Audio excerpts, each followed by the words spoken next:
की खास पेशकश खबर दिन भर में आपका स्वागत है। मैं हूं दीक्षा शर्मा। चलिए रुक करते हैं दिन भर की बड़ी खबरों की ओर।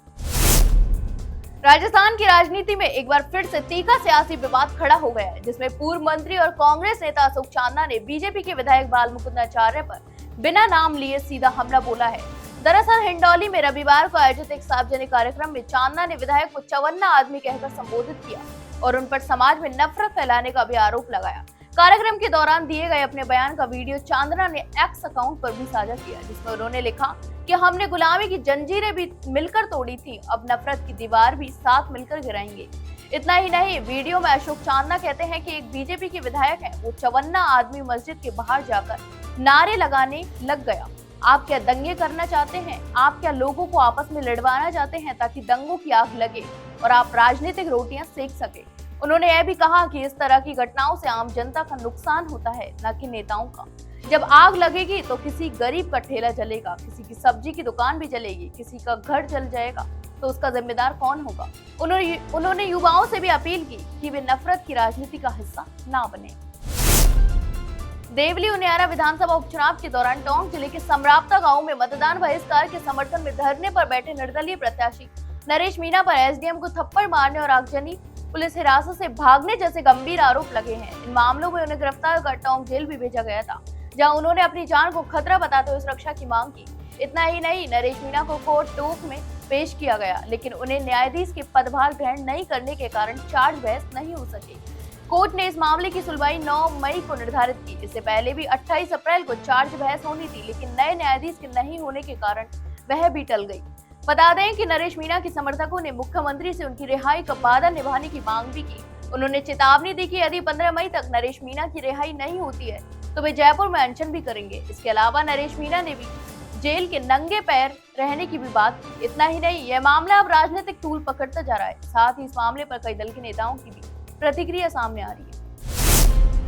जोधपुर रेलवे मंडल में बड़ी वित्तीय अनियमितता सामने आई, जिसमें 6 ठेकेदारों और अज्ञात रेलवे कर्मचारियों की मिलीभगत से रेलवे को 2 वर्षों में 64.42 लाख रुपए का नुकसान हुआ। इस मामले में केंद्रीय जांच ब्यूरो यानी सीबीआई ने 6 ठेकेदारों और रेलवे के कुछ अज्ञात कर्मचारियों के खिलाफ केस भी दर्ज किया। यह घोटाला रेलवे की पार्किंग सुविधाओं और पे एंड यूज शौचालयों के संचालन से जुड़ा है। बता दें कि मामले का खुलासा तब हुआ जब जोधपुर मंडल में आय की तुलना और जांच के दौरान वित्तीय गड़बड़ियों के संकेत मिले। इस जांच में यह पाया गया कि 6 ठेकेदारों ने रेलवे अधिकारियों के साथ मिलकर 8 विभिन्न स्थानों पर अनियमितताएं की।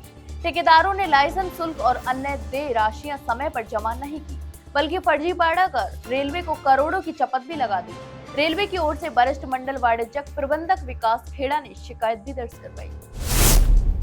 राजस्थान के मुख्यमंत्री बजरलाल शर्मा सोमवार से 3 दिवसीय दौरे पर गुजरात रवाना हुए। यह दौरा भारतीय जनता पार्टी के द्वारा केवड़िया में आयोजित विशेष प्रशिक्षण कार्यशाला में भाग लेने के लिए किया जा रहा है।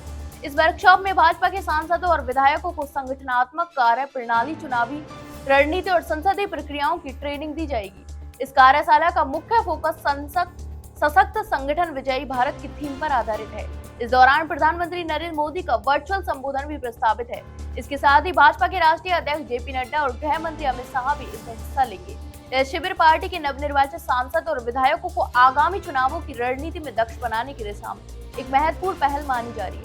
यह दौरा भाजपा की संगठनात्मक रणनीति को दहाड़ देने और आगामी चुनावी तैयारियों को मजबूत करने की दिशा में एक अहम कदम भी माना जा रहा है। राजस्थान की राजनीति में उस समय भूचाल आ गया जब एसीबी ने बांसवाड़ा से भारत आदिवासी पार्टी यानी बीएपी के विधायक जयकृष्ण पटेल को रिश्वत लेते रंगे हाथों गिरफ्तार कर लिया। यह राज्य का पहला ऐसा मामला है जिसमें किसी मौजूदा विधायक को रिश्वत लेते हुए पकड़ा गया। बता दें कि पटेल को जयपुर स्थित उनके सरकारी आवास पर 20 लाख रुपए की नकद रिश्वत लेते हुए गिरफ्तार किया गया। इस मामले में राजस्थान की राजनीति में सनसनी फैला दी है, खासकर तब जब राज्य में लोकसभा चुनाव का माहौल बना हुआ है। एसीबी के महानिदेशक रवि प्रकाश मेहरा ने बताया कि विधायक जयकृष्ण पटेल ने विधानसभा में खनन विभाग से जुड़े सवालों को वापस लेने के एवज में पहले 10 करोड़ रुपए की मांग की थी, फिर बाद में यह सौदा 2.5 करोड़ रुपए में तय हुआ। शिकायतकर्ताओं ने इसकी सूचना एसीबी को दी, जिसके बाद योजना बनाकर पटेल को रंगे हाथों पकड़ने की कार्रवाई भी की गई। रविवार को एसीबी की 5 टीमों ने सुबह से ही जयपुर के ज्योतिनगर स्थित सरकारी क्वार्टर पर नजर रखनी शुरू कर दी। करीब 11:30 बजे शिकायतकर्ता पटेल के आवास के बेसमेंट में पहुंचा, जहां पटेल पहले से ही मौजूद थे। यही कार में बैठे बैठे पटेल ने शिकायतकर्ता से 20 लाख रुपए दिए और उन्हें गिना। इसके तुरंत बाद विधायक ने वह रकम किसी अन्य व्यक्ति को सौंप दी और वह वहां से फरार हो गया। अजमेर जिले के पीसांगन उपखंड क्षेत्र में रविवार को मौसम ने अचानक करवट ली। दोपहर बाद आसमानों में काले बादलों ने डेरा डाला और तेज हवाओं के साथ गर्जना भी हुई। इसके साथ कई इलाकों में हल्की बारिश भी दर्ज की गई और मौसम सुहावना भी हो गया और लोगों को गर्मी से कुछ राहत भी मिली। तो वहीं दूसरी ओर खेतों में प्याज के तैयार फसल को लेकर किसानों की चिंता बढ़ गई। बारिश से क्षेत्र का तापमान कुछ डिग्री तक गिर गया और आमजन जनजीवन में ठंडक का एहसास भी हुआ।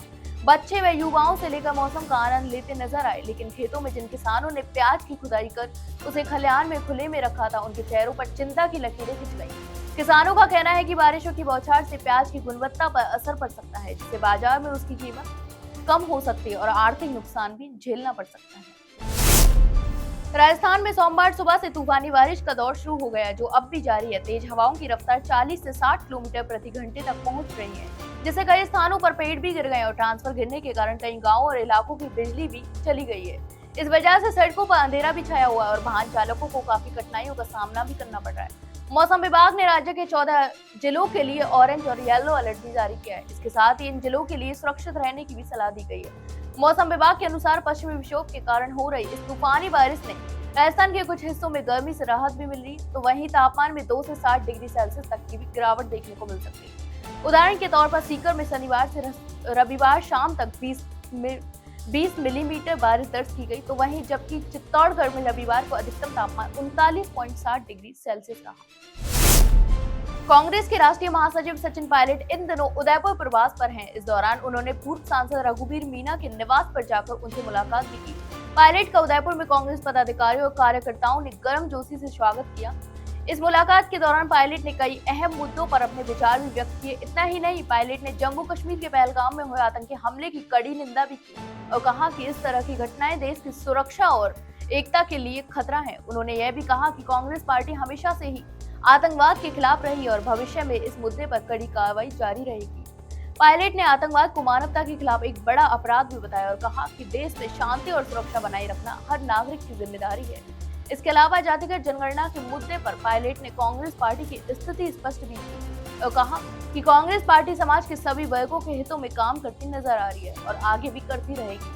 पायलट ने बताया कि जातिगत जनगणना का उद्देश्य समाज के वंचित वर्गों और उनको उचित हक दिलाना है, ताकि सामाजिक न्याय को मजबूत किया जा सके। राजस्थान हाईकोर्ट में सोमवार को सब इंस्पेक्टर भर्ती परीक्षा 2021 से जुड़े मामले पर सुनवाई हुई। इस सुनवाई के दौरान राजस्थान सरकार को अपना पक्ष कोर्ट में रखना था, लेकिन सरकार ने अब तक जवाब दाखिल नहीं किया। इससे नाराज हाईकोर्ट के जजों ने सरकार को चेतावनी दी कि यह सरकार का अंतिम मौका है। अदालत ने यह भी कहा कि अगर 15 मई तक सरकार अपना जवाब दाखिल नहीं करती है तो अदालत अपना फैसला सुना देगी। एसआई भर्ती परीक्षा 2021 के तहत 859 पदों के लिए वैकेंसी निकाली गई थी, लेकिन परीक्षा में गड़बड़ी के बाद 50 ट्रेनी सब इंस्पेक्टर और राजस्थान लोक सेवा आयोग के 2 सदस्यों सहित कुल 150 लोगों को गिरफ्तार भी किया गया।